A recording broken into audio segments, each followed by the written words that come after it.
Well, I've just fitted one of these. It's a 4-in-1 water temperature, oil pressure, voltage and fuel level. And I've had quite a bit of trouble with the oil pressure. Well, not their fault, but my problem. That this sensor, I just couldn't get enough room to fit it in, and it's on my car it's a 12mm fitting, which is like really bonkers, rather than a pipe fitting. But anyway, that's sort of in. I'm not using this part, which is the fuel, and I just grounded that, and it seems to stop it. But it's quite good because I've hinged it out of the way, so it's not visible. And if anything goes wrong on here, if anything drops too low, it gives you a beep. So you don't actually have to see it. If it does beep, you can pull it forward and see which one of them's going wrong. So anyway, I have some bits of video of what I've found. Let's see if I can make some sort of hinged bracket. These are some shapes, these question mark shapes. I think that's sort of where I'm going. This will be the pivot point. This is the screen. It'll hinge out of the way like that. And found some bits. There's got some steel here. That's going to be quite heavy. We've got this aluminium strip. What does that measure? 15mm maybe. I can't weld that. I've got this stuff. I don't know. It's like I don't know what you call it. It's like a braze or a solder for aluminium. Saw it at a car show, and it looked like magic. Low heat, low melting point, and it'll join aluminium. Never actually tried it. I've always got that. So let's see if I can knock something up out of this aluminium. I think because that's going to be heavy and it's going to need a big, strong hinge to support it. So let's see if I can form an eye on the end of this. Whenever you're trying to bend this into a circle or whatever, it's quite tempting just to start in the middle and bend it, but start at the end, then you've got leverage to hold it. That's moving. I can't get that any tighter.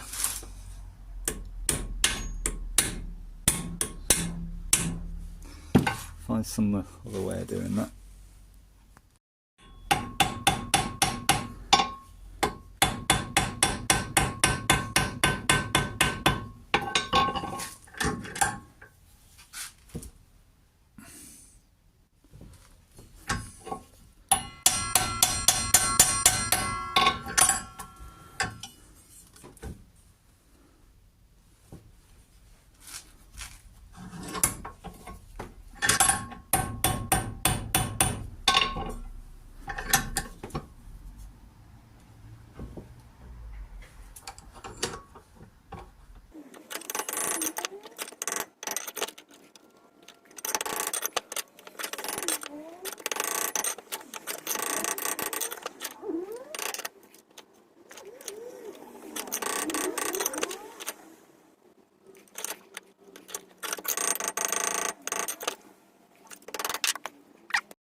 Right, I'm going to try and solder that eye. I don't think it's really necessary, but I'm just intrigued to see what this stuff does. You melt it with propane.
looks quite good. You sort of rub it in with a screwdriver. That's what I saw them do. Whether that's actually got any strength, probably not, but it certainly looks neat. I did force a screwdriver through that eye, and it did eventually break, but it put up quite a fight. I was quite impressed with that.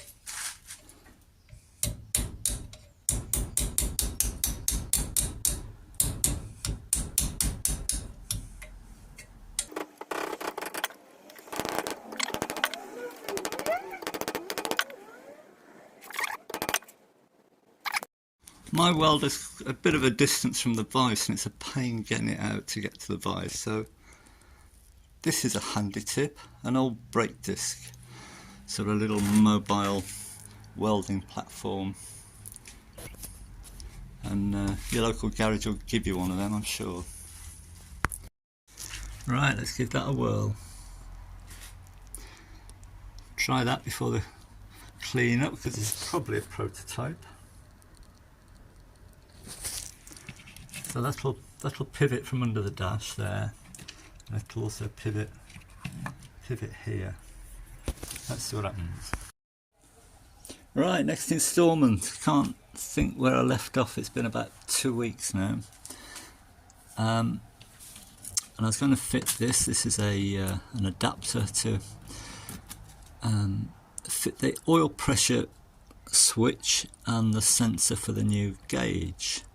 So I ordered one of these, and this is I think it's 1/4 NPT and 1/8 NPT, but of course that doesn't fit a Simca. It's 12mm, so we have another one here. So we've got 12mm here, 12mm there, and 1/8 NPT. And also, where are we? This is the switch I took out of my engine, and it used to work, and I don't know why it seems to have stopped working, because these, I believe, should just earth out, so they're earthed until the pressure builds up. And if we just test this, I mean, I have tested it by scraping the rust, but that doesn't seem to work. So I've got another one here. I think this is listed as a BMW one, but it's 12mm. And there we are, that earths out, so that one seems to be good. This is the new sensor for this newfangled gauge.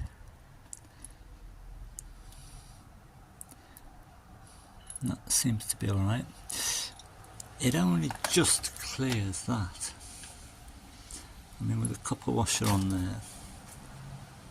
Close, but I think that'll just be alright. See if I can, there's enough room to swing it. Well, that'll turn a bit more. I'm not sure that's going to work. I could have put 2 copper washers on. I don't think that makes any difference to anything.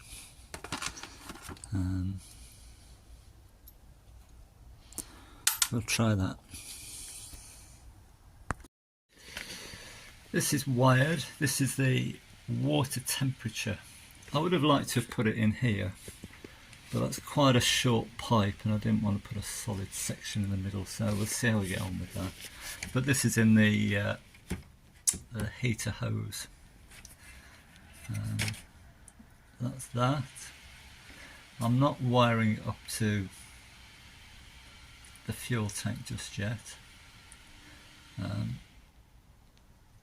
get it in the engine, get that oil thing in the engine, see what it does. Right, well, no joy with all that. I've had to blank off the end, just that silver thing right down the bottom. I've had to blank off the end of that adapter, and 2 copper washers into the block and a copper washer behind the bolt, and that's the new sensor in there. I've shown you the water one, and that's leaking, so I'm going to have to get that out and PTFE it. Right, and here's my thing beeping, and it's quite good because it, can we actually, so if anything's going wrong it will beep, and at the moment it's saying there's no oil pressure. I've not used the fuel one, which is reading 100%. I've just grounded that cable, which seems to have tricked it. So if I start up,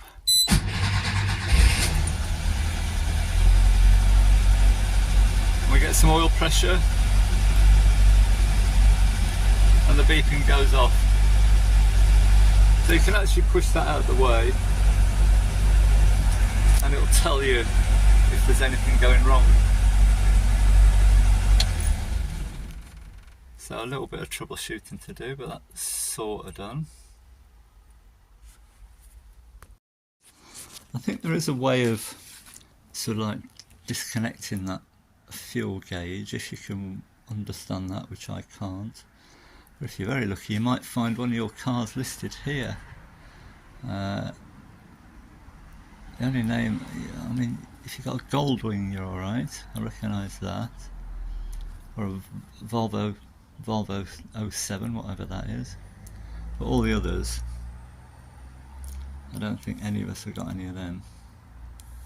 But then you can do other stuff to make it learn. If it's not on the list, you can do something with it. But I won't be using that for the time being. Well, not a total failure. I mean, everything needs tightening. Where are we? Tightening up. Doesn't quite swing out the way as far as I would like it to. It only gets to there because the radio's stopping it. But I can probably adjust stuff to make it work. And once the weight of the wires is off it, that'll stop it swinging forward. But I'll leave it at that for now, just to test it all, just see that it all works, and take it from there.